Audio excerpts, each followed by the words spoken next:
Happy Wednesday. Welcome to episode 11 of Uncovering the Corners of the World podcast. I'm your host, Karina Kasmala. Each week through research, and in some cases using personal experiences where I actually visited these locations, I'll be explaining some of the hidden gems in the US and around the world. We're continuing this week with more hidden attractions in Washington State.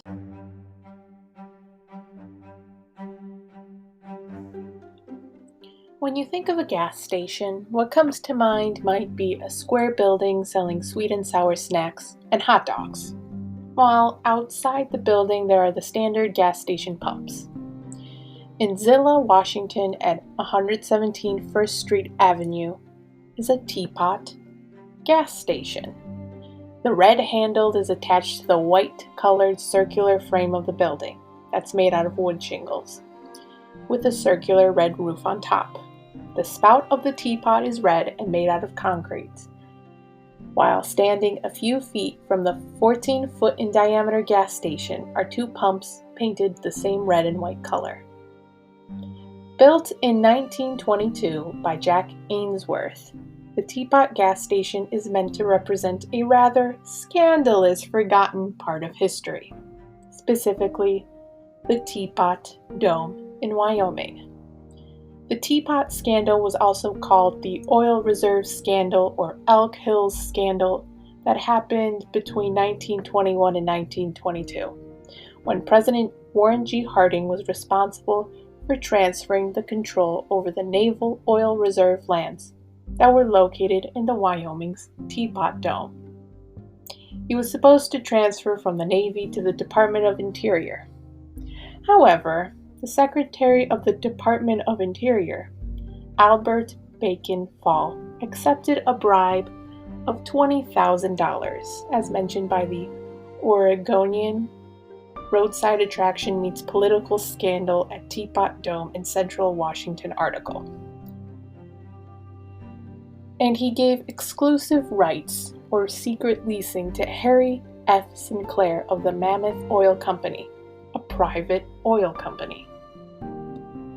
This secret arrangement was investigated, and the secretary became the first former cabinet officer to go to prison, as stated by the Senate government website.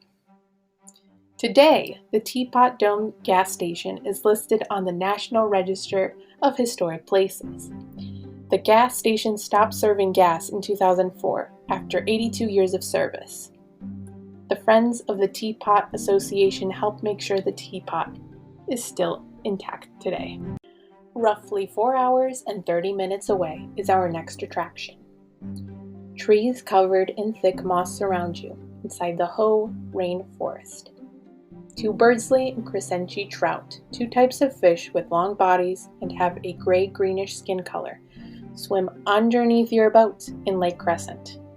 These two types of fish are only found in Lake Crescent, while behind you is Hurricane Ridge, a mountain filled with numerous hiking trails. This is Olympic National Park. The Olympic National Park is located at 3002 Mount Angeles Road, Port Angeles, Washington.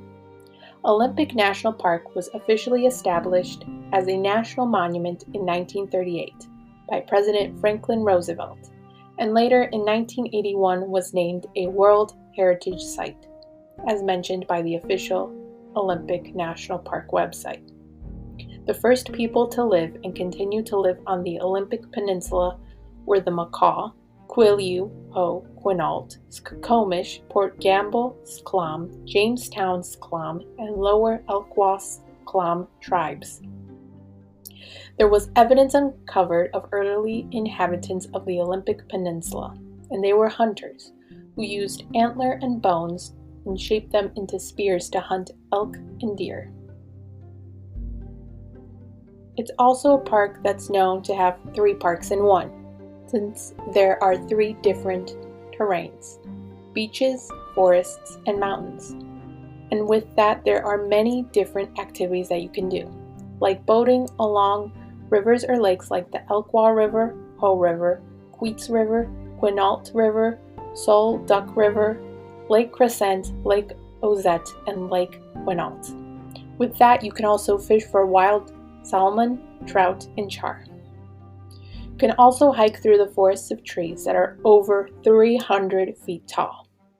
There is even a 4-hour tour of the Quinault rainforest, filled with waterfalls and big leaf maple trees, and home to the Roosevelt elk, black bear, and different types of birds like the bald eagles and osprey, which is a type of hawk.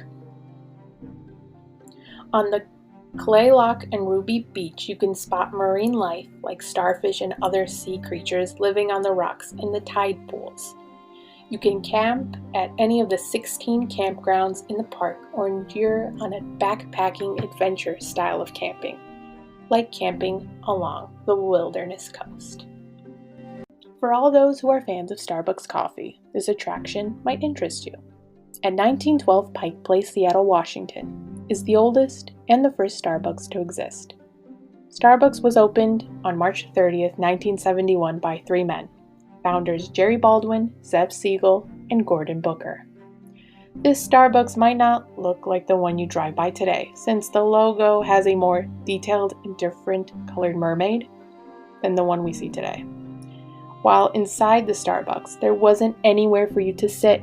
It was purposely done that way to have people line up outside of the building, according to the Guardian article, The First Starbucks Coffee Shop Seattle, A History of Cities in 50 Buildings, Day 36. While the materials inside the Starbucks were made from recycled stuff, like scraps from shoe and car factories for the bar where people ordered their drinks. The walls had tapestry that was made from brown burlap coffee bags from their local roasting plant, and the signs on the bar were made from recycled slate from a high school, as mentioned by the Starbucks official website.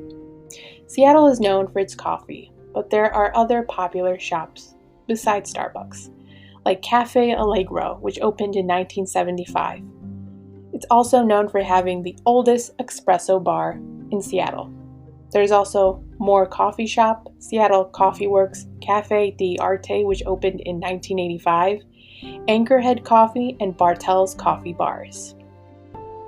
Thank you for listening to episode 11. Tune in next week as we travel to a different state.